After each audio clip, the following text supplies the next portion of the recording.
mothers, the brothers, the sisters, the husbands, the wives, the sons, the daughters, the extended family, the girlfriends, the boyfriends, and the best friends.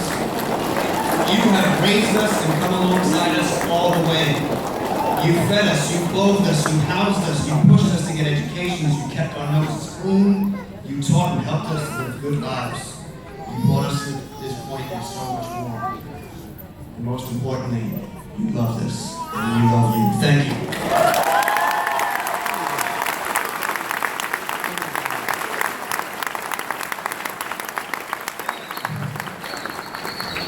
I'm honored to stand before you today as the voted class representative. It truly means a lot to me to be in this position, and I have my whole life. I did my best, during the academy to keep the attitude positive, support those I knew were in need, add a little humor, still good, and have a little fun, right? We were put to the test, though. We felt the pain and more pain, and it wasn't pain put on slowly.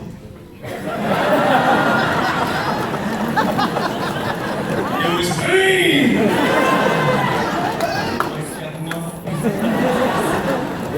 We had injuries, we had personal problems, we had, unfortunately, deaths of family and friends. We had new babies, and we had a new marriage, and we went through the lows and the highs, and we came together as one.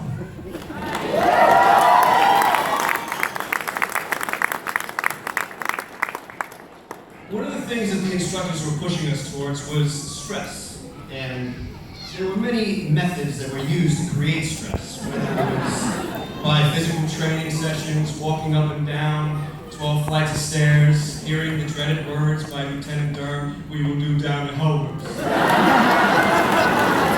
Do not fade. We experienced stress through defensive tactics.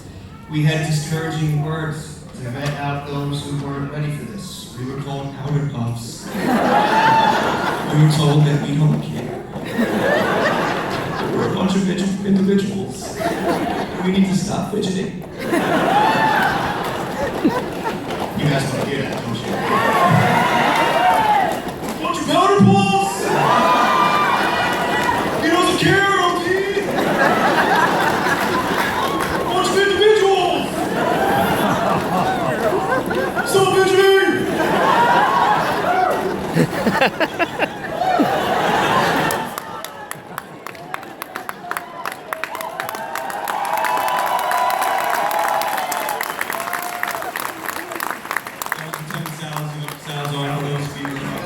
Initiated.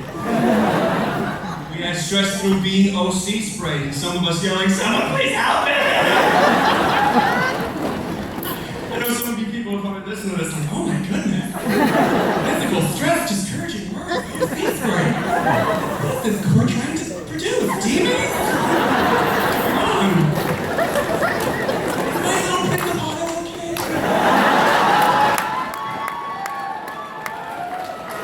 What about Baby Bruno? Is Baby Bruno alright?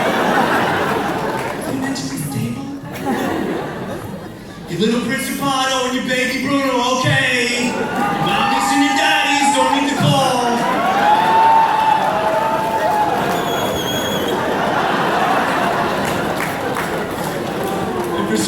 For some people, it was just stressful to say your roster number. Good morning, sir. Recruit Earth, roster number 19.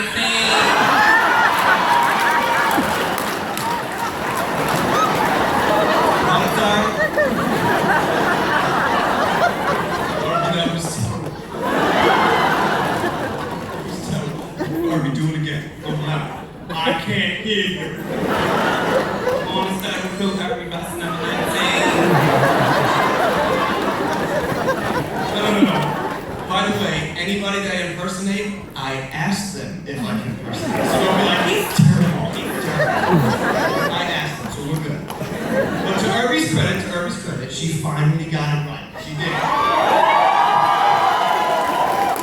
14 weeks of the academy, and she finally got it right last week.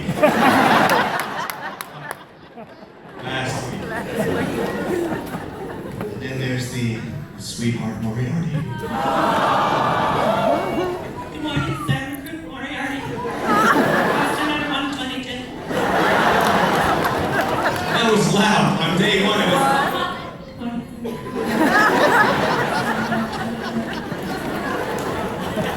But no, but seriously, she's got like the perfect mom voice. Like that's what she'd want to come home to. It's like, hi sweetie, how you doing? It's like,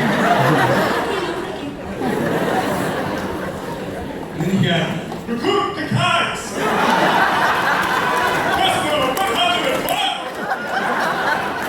By the way, it's 112, not 112. And my personal favorite, I gotta give you a backstory for this from Mullen. Mullen, he's got the coolest voice. He sounds like he's from Boston. He's like, yo man, you wanna go to the Harvard Bar? My guy's outside. Oh yeah? But when he sounds off, it's, good morning son, good morning, Boston, good morning! And I'm thinking, how did you go from, yeah man, to,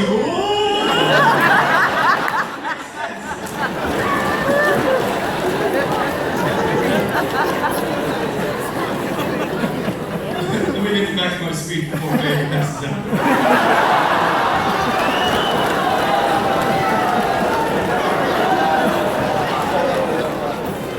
We went through some stress, but stress is necessary to fine-tuning life, just as tension is necessary to fine-tuning a guitar string.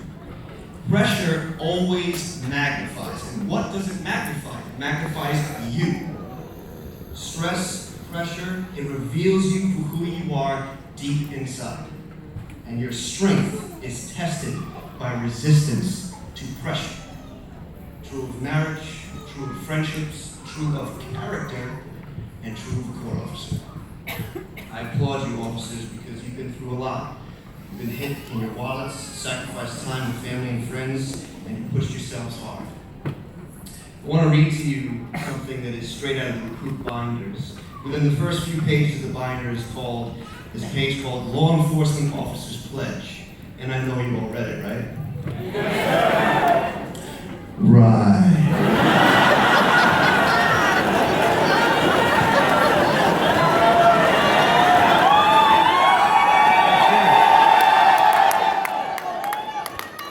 If you haven't read it, then here it is. There's 10 sayings. Law Enforcement Officer's Pledge. Number 1, be ready to serve the public faithfully and fearlessly. Number 2, uphold the rights of every individual within the law. Number 3, strive diligently to secure the evidence to free the innocent as well as convict the guilty. Number 4, honor the shield. Never tarnish it by personal misconduct on or off duty. Number 5, be courteous and friendly. Number 6, avoid favoritism. Race, creed, gender, or influence have no place on the scales of justice. Number 7, act as a model for youth. Help youngsters to be good citizens. Number 8, keep in good physical condition. Number 9, learn more about the law enforcement profession. Acquiring knowledge is a never-ending process. And number 10, take seriously your oath of office. Be loyal to self, organization, country, and God. Now, it'd be great to get into all these 10 statements, but for the sake of time, I chose what I believe to be the 3 most important ones for our careers and also for our lives. The first one I chose was number 1. Be ready to serve the public faithfully and fearlessly.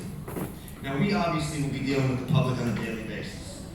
For the most part, everything will be mostly peaceful, and it's easy to serve the public when everything's peaceful. But there will come a time when stress, tension, and crisis will occur, whether big or small. We have trained for a crisis with scenarios where there are good guys and bad guys, and to be honest, that was a lot of fun. But God forbid if these things ever happen in real life. Remember this, heroes are people who act in a moment of time on a need greater than self. Heroes are people who act in a moment of time on a need greater than self. A prime example of this is September 11th.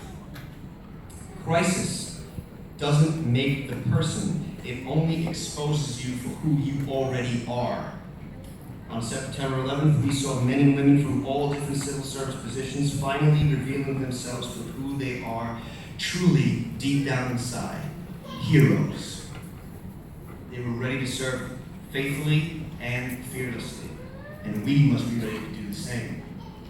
The second one I chose was number 4, honor the shield. Never tarnish it by personal misconduct on or off duty. All of us graduates had to have some level of talent in order to make it to where we are now. And I know maybe some instructors don't agree. Maybe somebody said, "These recruits are talentless, LT." But remember this. You had to have some talent to walk in the door. So remember this. Your talent can take you to where your character cannot sustain you. Your talent can take you to where your character cannot sustain you. We see this famously with athletes. Athletes have extraordinary talent, and that takes them very far to the professional level. Then we hear of these athletes tarnishing their team in sport through illegal activity, whether it's by drugs, domestic violence, illegal use of firearms, etc.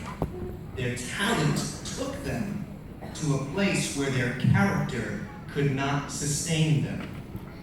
Keep your character on and off duty in check.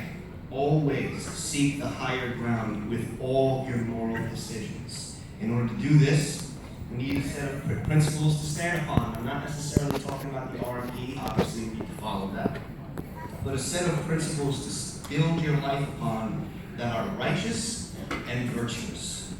Which brings me to the last one I chose, which is number 10. Take seriously your oath of office. Be loyal to self, organization, country, and God. The much respected radio talk show host, columnist, author, and public speaker Dennis Prager asks whether morality, what is good or evil, is absolute or relative. In other words, is there an objective right and wrong, or is right and wrong a matter of personal opinion? Dennis Prager continues, in the Judeo-Christian value system which this country is founded on, God is the source of moral values, and therefore what is moral and immoral transcends personal or societal opinion. Without God, each society or individual makes up its or his or her moral standards, and then moral standards become merely a matter of opinion. This is known as moral relativism, where opinions and preferences trump upright standards, and then who's to say what's right and wrong? You can see how this can get a little chaotic and confusing very quickly. What I mean to say is the more you build your life upon principle and the ideal, and less on people's opinions, the straighter and less swayed will be your course. Remember, people are not great by the virtue of their wealth, but by the wealth of their virtues. People are not great by the virtue of their wealth, but by the wealth of their virtues. It is my firm conviction that we as Americans, and especially court officers, must loyally pursue this higher path of virtue. In closing, we now move on to brighter days, right guys? Remember, you have achieved much. Faithfully and fearlessly serve the public. Move through each day with strength and courage to do what is asked of you.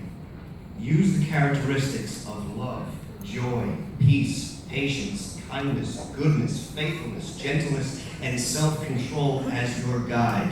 Against these characteristics, there is no law, so do it. I'm convinced that if you do these things, and the moment of crisis comes, you will finally be revealed for the person that you have been building yourselves up to be. A hero.